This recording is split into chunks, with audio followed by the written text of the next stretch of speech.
ঝন্টু বাবুর কাছে যাব। ঝন্টু বাবু, বিনীত গোয়েল বাবু তো এক প্রকার মেনে নিয়েছিলেন যে ইন্টেলিজেন্স ফেলিওর হয়েছে, চিৎকার করে করে বলেছিলেন ম্যালিশিয়াস মিডিয়া ক্যাম্পেইন চলছে, ম্যালিশিয়াস মিডিয়া ক্যাম্পেইন চলছে।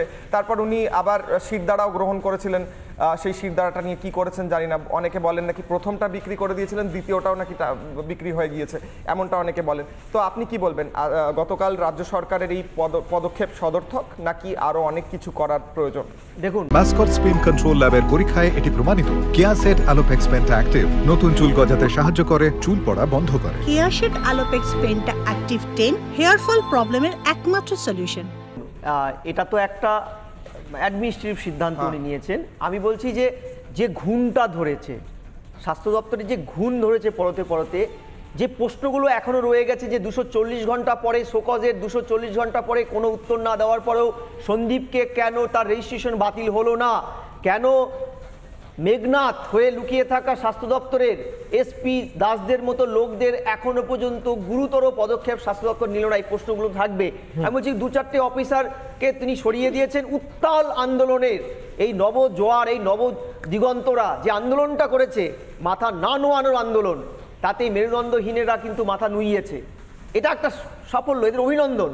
এরা পথ দেখালো আমাদের বাংলাকে, ভারতকে, পৃথিবীকে। কিন্তু আমার প্রশ্ন কি সলয় যে তারপরেও আমি বলছি এটা কিন্তু সামান্য, এই মাথাগুলো সরলে কিন্তু সমস্যার সমাধান হবে না।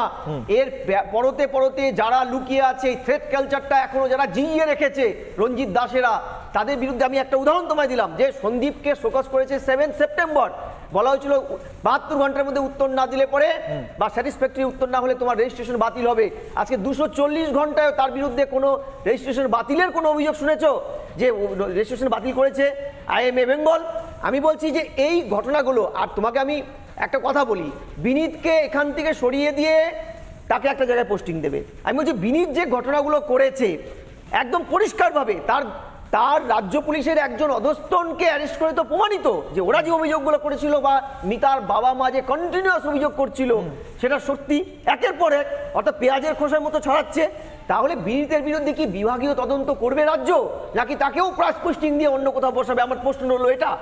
আর এই যে স্বাস্থ্য অধিকর্তা, নারায়ণ নিগম থেকে শুরু করে শিক্ষা স্বাস্থ্য অধিকর্তা, এরা যে দিনের পর দিন এই নেক্সাসটা চালিয়েছে, আজকে 10-12 বছর ধরে উত্তরবঙ্গ লবির ব্যানারে স্বাস্থ্য দপ্তরে যে ঘটনাগুলো হয়েছে, পোস্টিংয়ের নাম করে একজন মহিলা ডাক্তার সুসাইড করেছে, তার স্পেশাল চাইল্ড থাকার পর তাকে পোস্টিং দেওয়া হচ্ছে না স্যাটিসফ্যাক্টরি, আমরা বেহালার দেখেছি। এদের বিরুদ্ধে কি বিভাগীয় তদন্ত হবে, নাকি এদের প্রাইস পোস্টিং করে আরো উঁচু জায়গায় দেওয়া হবে? প্রাইস পোস্টিংটা একটা বিষয়, কারণ হচ্ছে আমরা দেখেছি এর আগে এক জায়গা থেকে সরিয়ে দেওয়া হয় লোক দেখানোর জন্য, তারপর তাকে আরো একটা কোনো কোজি পোস্ট দিয়ে দেওয়া হয়, আরো আরামের একটা জায়গা দিয়ে দেওয়া হয়। আমি বিনীত গোয়েলের একটা বাইট শোনাবো। বিনীত গোয়েল 14 তারিখ রাত্রিবেলা বলেছিলেন, খুব রেগে মেগে বলেছিলেন ম্যালিশিয়াস মিডিয়া ক্যাম্পেইন চলছে, কিন্তু মেনেও নিয়েছিলেন তার ইন্টেলিজেন্স ফেলিওর হয়েছে। তারপরে আসছি আলোচনায়। বিনীত গোয়েল কি বলেছিলেন 14 তারিখ ফেলিওর নিয়ে? If you look at it, that we should have anticipated there are 5,000 people, 10,000 people here. If you say that it is failure of assessment, yes, you can call it. It is a failure of assessment. That 10,000 people will turn up here and they would vandalize the entire place. There was no such intelligence. We are also human beings. Our intelligence. We also make an assessment on the basis of whatever is available on the social media, intent. People from friends like you, and we try and make an assessment. On that basis, we deploy our resources and try to see that law and order is maintained. So the assessment failures is not the first time the assessment failure has happened. Doctor Ranjan ভট্টাচার্যের কাছে। Doctor Ranjan, বিনীত গোয়েল 16 তারিখ বলে দিয়েছিলেন যে failure হয়েছে, বলে দিলেন আমরা সোশ্যাল মিডিয়া দেখে অ্যানালাইজ করার চেষ্টা করি, আমরা ফেলিওর হয়েছি। আজকে 1 মাস 1 দিন হচ্ছে, তারপর বিনীত গোয়েলকে সরাতে বাধ্য হচ্ছে সরকার। ডাক্তারদের জয় অবশ্যই, কিন্তু অনেক দেরি করে নয় এটা? প্রথমেই ঝন্টুবাবু যেটা বললেন একটু সংশোধন করে দিই। Indian medical association headquarter, Indian medical association বঙ্গীয় শাখা, ওয়েস্ট বেঙ্গল অর্থোপেডিক অ্যাসোসিয়েশন প্রত্যেকে সন্দীপ ঘোষকে বহিষ্কার করেছে। করেনি খালি ওয়েস্ট বেঙ্গল মেডিকেল কাউন্সিল। আমরা ইমিডিয়েটলি তার যেন বহিষ্কার করা হয় তার দাবি জানাচ্ছি।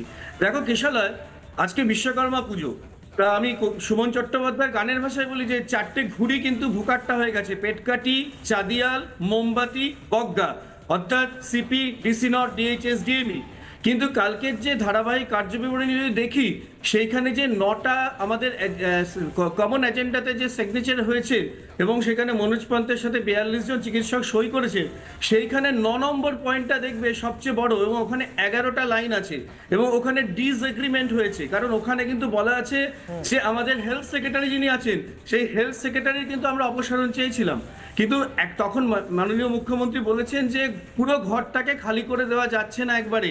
তা আমরা এই দাবি থেকে অ্যাকচুয়াল সরিনি, কারণ আমাদের কাছে সুনির্দিষ্ট প্রমাণ আছে যে তিনি এই সমস্ত নর্থ বেঙ্গল লবি এবং হেলথ মাফিয়া সিন্ডিকেটের সাথে বেশ কিছু ছবি তাদের আমরা দিয়েছি, এবং আমরা আশা করব ভবিষ্যতে সেটা যেন তার বিরুদ্ধে ব্যবস্থা নেওয়া হয়। বৃষ্টি স্নাত উত্তপ্ত একটা দিন বাধা অনুবাদের মধ্যে দিয়ে আজকে আমরা জানি যে সুপ্রিম কোর্টে সুপ্রিম হিয়ারিং আছে, এবং এই পরিপ্রেক্ষিতে আগামী দিনে কি হবে, কারণ এটা দীর্ঘমেয়াদী প্রক্রিয়া।